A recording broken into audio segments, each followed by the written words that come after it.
আকাশে উধাও শীত চকোরায় শিবে আজি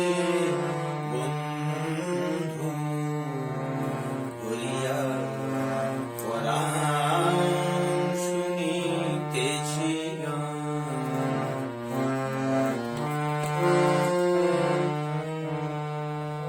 জল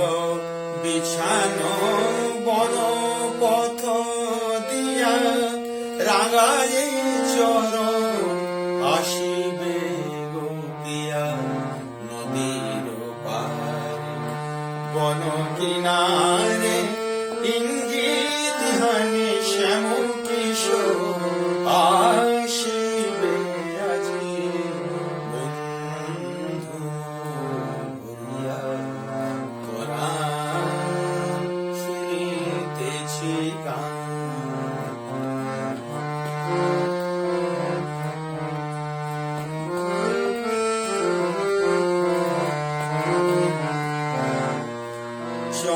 চন্দ্রচূড় মেঘের গায় মরাল মিথুন উড়িয়া যায় নিশা ধরে চোখে আলো ছায়ায় বহিছে